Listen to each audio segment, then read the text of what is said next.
welcome back to the channel. So today's video, I wanted to start talking about meal planning. So I want to do a series on meal planning, and like I said in the last video, homemaking isn't done yet. Like Homemaking 101, there will be more videos in that series, but I just wanted to get something out and launched to kind of start it, and then go into like subsections of homemaking. So the next topic that I wanted to cover was meal planning, which I thought that would be after you get your home organized. Meal planning is really the next step. And this is an area where quite a few people struggle, especially if you're on a budget. It can be pretty difficult to meal plan. So I just kind of wanted to go over like an introduction to that. So anyways, I love to cook, and that might not be your experience, but this has been a long thing for me. When I was a child, my mother was a single mother of 5 kids, and I did a lot of the cooking because she wasn't there. So, you know, it was what it was. So anyways, all that,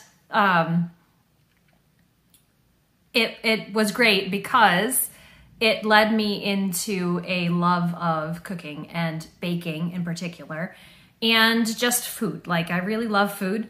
I don't know if you've ever thought about the theology of food, but I didn't until pretty recently. I read a book, if you're interested, by Tilly Dalahay called Broken Bread. It's phenomenal. It goes through food idolatry and the theology of food. And it was something that I hadn't thought about until probably about 2 years ago, where I was trying to think through, I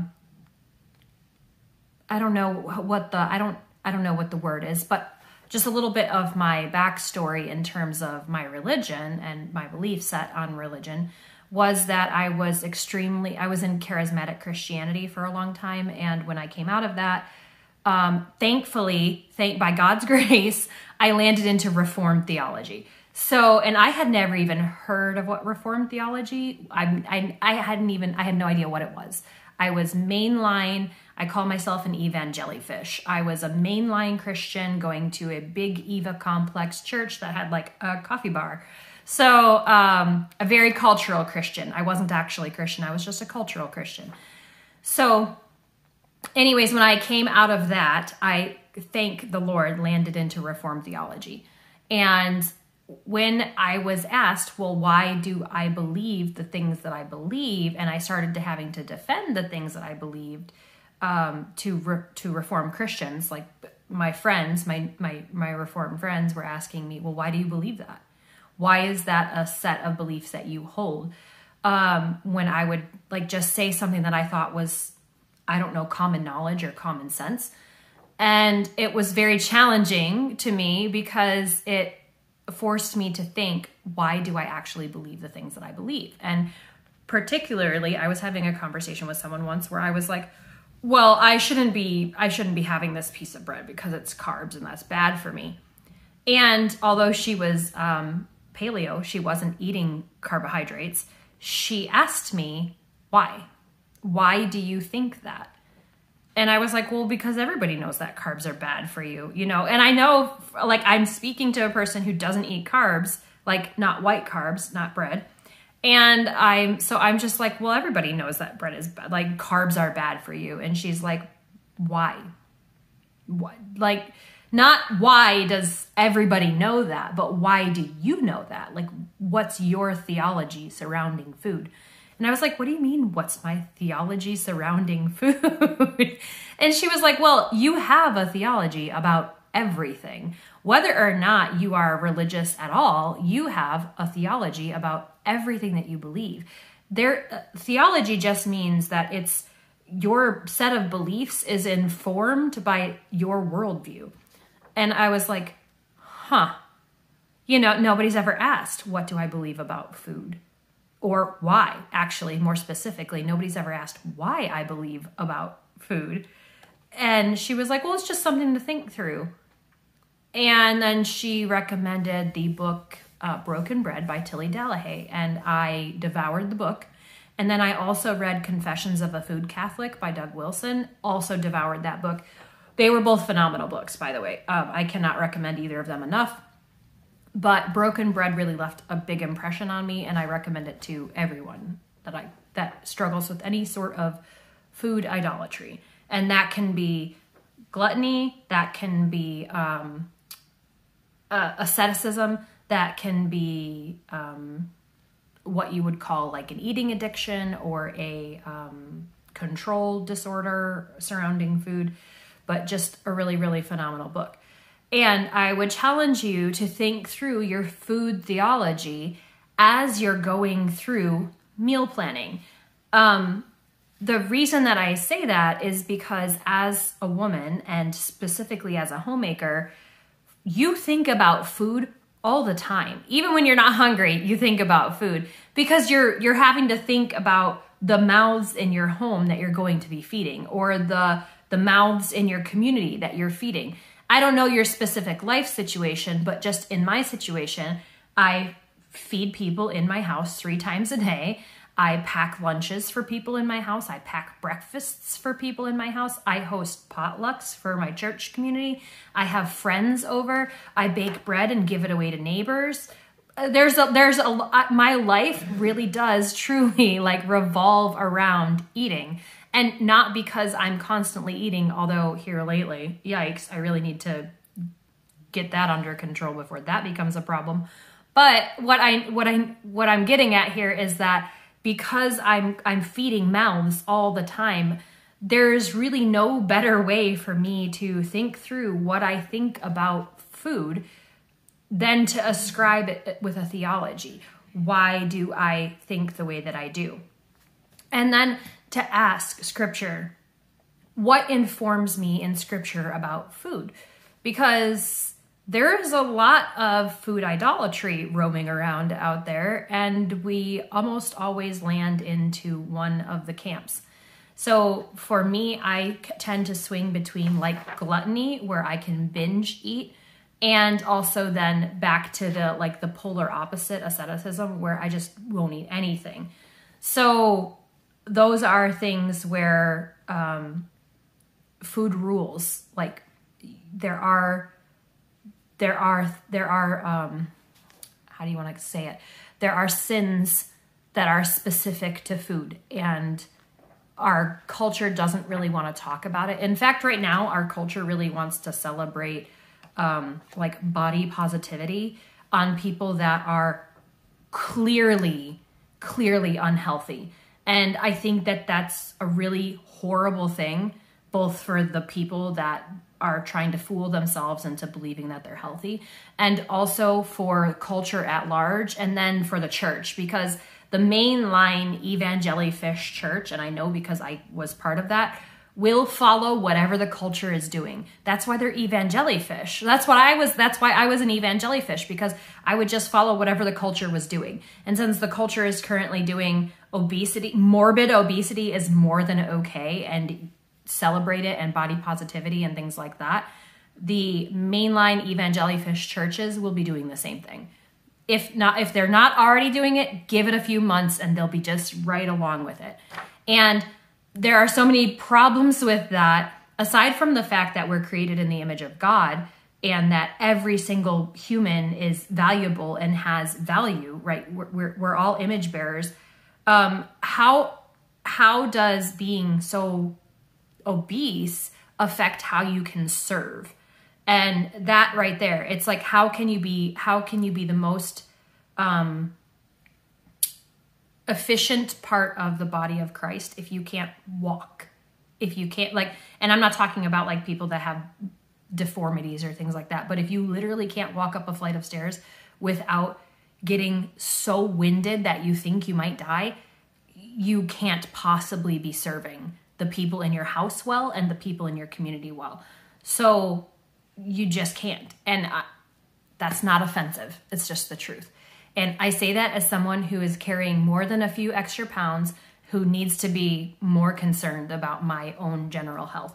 And I have been over the years. I've done a lot of work on myself with my food idolatry and my sins to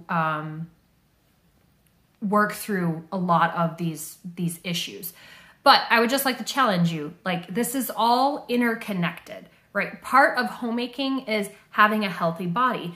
And a large part of having a healthy body is meal planning. So bringing it right back around to the main topic. Sorry for the tangential rant there. I'm sure that will happen again. That's just who I am as a person.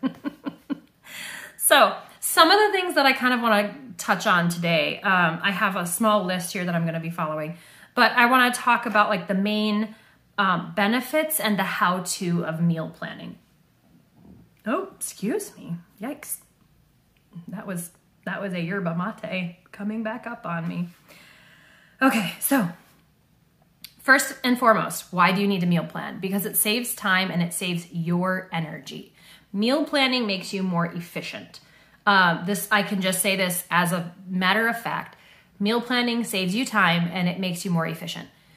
It gives you more time back in your day too. So if you're one of those people where you're like, I don't have time for this. I have to stop and pick up food on the way home from whatever activity we're doing because I don't have time to cook.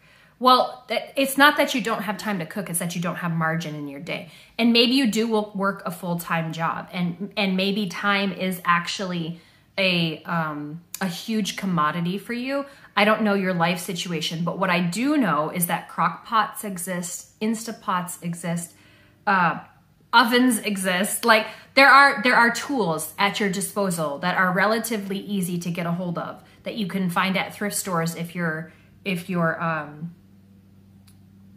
short on money and you can't go out and buy brand new, that's fine. But you have tools. You live in 2023 and probably this video will date me, but there are all the tools out there at your disposal to make cooking faster and easier than ever. And I do a lot of slow foods in my house where I make a lot from scratch just because I enjoy it, not because, and I have time to do that too, but there are seasons where I don't have time to do that. There are seasons where I pick up part-time work. There are seasons where maybe I'm just doing more with homeschool or whatever, and I don't have time to do that, and then I rely real heavily on the crock pot. So but by saying I don't have time, what you're actually saying is that's not a priority. And that's fine, but just be honest with yourself. Don't say I don't have time to cook. Say it's not a priority for me to cook. And if something about that like doesn't sit well with you and you can't just say with no shame, it's not a priority for me to cook, then that might be a conviction. So just think about that for a minute.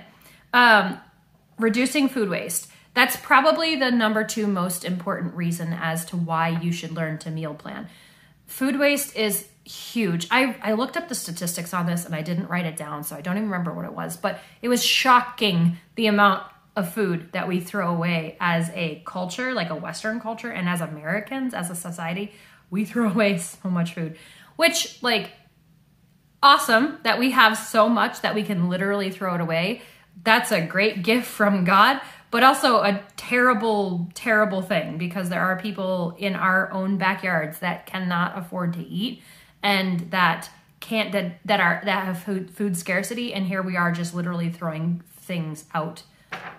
And I just did this week. I threw a bag of lettuce out because I didn't get to it before it went bad.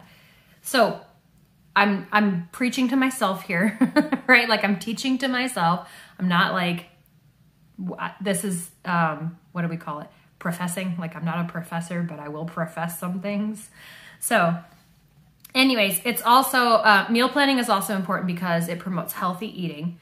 When you can control your ingredients, you can control your calories and you can control your sources. And those are important things. I know that our current culture would like to tell you that your weight problem isn't your fault. And for a very, very tiny percentage of the population, that might be true. But for the vast majority of the population, that's not true. Your weight problem is your fault. Maybe maybe there are some extenuating factors, like you've never been taught to cook, you weren't taught about calories, you weren't taught about exercise, you weren't taught about malnutrition. Like maybe those things aren't your fault. But if you're now an adult and you're now feeding yourself, now it's your responsibility.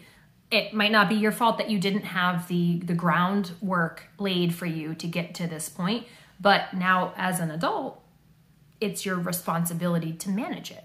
So I know that our current culture would love to tell you that it's fine, it's fine, it's fine. Well, it's not actually fine.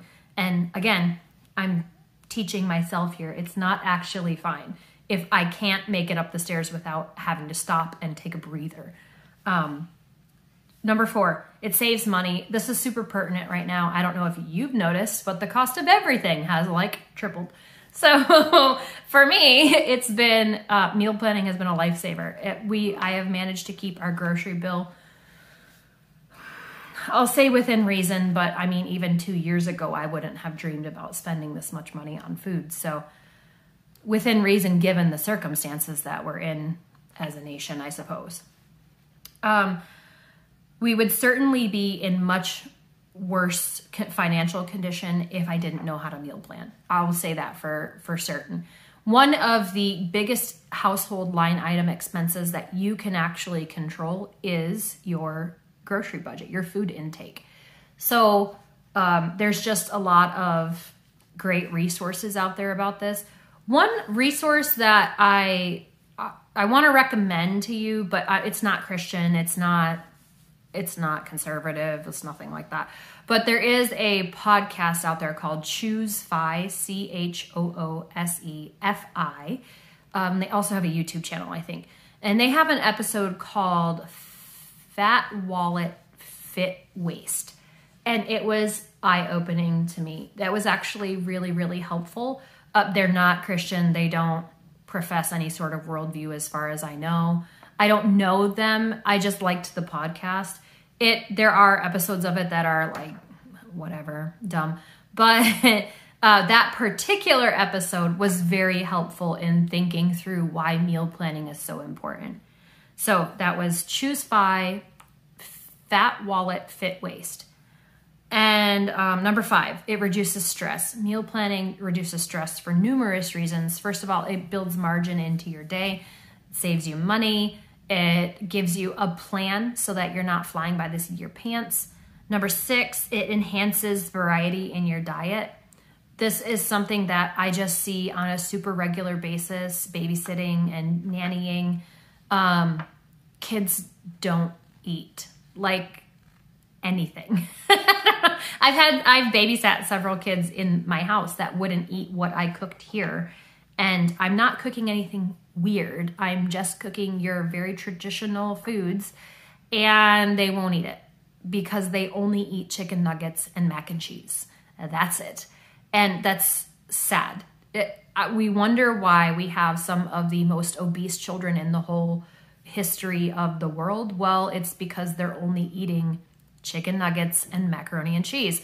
So, by cooking, you introduce into your diet and also to the diet in your household extreme variety. And you have the option to do that even on a really tight budget. You have the option to put a lot of variety into your diet. And that's very important. It teaches kids not to be picky. It teaches kids to have an expanded palate. It teaches you not to be picky. It teaches you to have an expanded palate. So, those are things to think through. And then 7, I added this kind of as a tail end. Cooking and meal planning enhances bonding. When you are less stressed and when you are not struggling with how to put groceries on the table, and when you have a plan, all of this actually allows you to be less stressed about it, and it allows you to have better bonding time. And if you have meals planned that require some extra hands to prepare, you can now involve the people in your household in helping prepare those meals. And this is even, yes, for your very young children. When my son was 7, I started teaching him how to cook. We ordered some like HelloFresh kits just on a very limited time basis because it was pre-portioned and there were directions, like step-by-step directions. Now I could have done this. I could have at the time. Well, at the time I couldn't have. I was running a couple different businesses at the time. I didn't have the time, which is why we ordered meal kits, and why my son was learning how to cook too. I didn't have the time to prepare everything ahead of time, so the meal kits worked. That might be something that you are in a season that you can do. If you're not in a season for that, that's fine too, because you can do a meal kit at home. You can pre-prepare everything a few days in advance, and then you can pull out instructions like a recipe or something along those lines, and you can get everyone in your house involved in doing this. So, and there have been times, even my husband's not a great cook. He's super, super handy. He has incredible gifts, but cooking's not one of them. And, but there have been times where I have had busy seasons where that has taken me out of the household to help our household. And he's had to step up to the plate and just follow recipes that I've left for him. And I even have like pre-prepared all the ingredients, and I'll do the same for my son from time to time. If I'm going to have a very busy week, I will print out the recipes and leave them on the counter, and I'll have everything pre-prepared so that it's all ready to go the night that it needs to be done. And I can trust now I have a 15-year-old, now I can trust that I will come home and there'll be food put on the table, right? So I would prefer if I could do it myself, but that doesn't always work out that way. So you're going to need, before we launch Meal Planning 101, which is what I'm going to entitle this series, you're going to need a planner, a meal planner, or just plain paper, a food inventory list, and I'll get to that in a moment. You're going to need your schedule and a grocery budget. So the 4 things you're going to need before we start the next set of videos: a planner, a meal planner, or paper. Either way, it's fine. A food inventory list. And how you're going to do that food inventory list is you're going to go through cabinet by cabinet, freezer and fridge, and you're going to write down literally everything you have on hand. So go into your freezer. If you have a deep freezer like I do, pull everything out, start writing down what you have on hand. Go into your pantry, write down what you have on hand. Yes, this takes time. Yes, it's tedious. It's a non-negotiable. You must do it. You must know what you have on hand before you go out and purchase anything. So go do this now. Go make your food inventory list. List everything out. You can categorize it if you want. It doesn't matter. I like to categorize mine into like meats, vegetables, canned goods, pantry goods, what's in the freezer, what's in the pantry, what's in the cupboards. However you want to categorize it, that's fine. Whatever's going to make it easier for you to reference in the future is what you need to do. Then you're going to need your schedule. If you're not currently writing down your schedule, you need to do that. So if you don't have a daily planner, get one. If you can't afford one, make one with your own paper and a pencil. That's fine. Just do it on lined paper and write down what your week looks like. If you don't know where you're going to be during the week and what you have going on, you cannot plan appropriately for how to prepare your meals. If you know on, I don't know, Thursday that you're going to be out of the house all day, then you know you need to pack a lunch. You know you need to have dinner in the crock pot so that it's ready when you get home. Like, these are things that you need to know. And now life happens. You also have to be flexible, because there will be times where you just don't have a choice. You'll be out of the house. But that shouldn't be every day. That should be like maybe a once a quarter thing that happens, right? Like maybe once a month, you just have a day where the day goes completely sideways. But I would aim for like less than that. Once a quarter maybe, where the day goes completely sideways and you have no choice but to stop and get whatever, Chick-fil-A or McDonald's or whatever your fast food of choice is. But that shouldn't be an everyday sort of thing. You're also going to need a grocery budget. If you haven't done this yet, this is pretty crucial.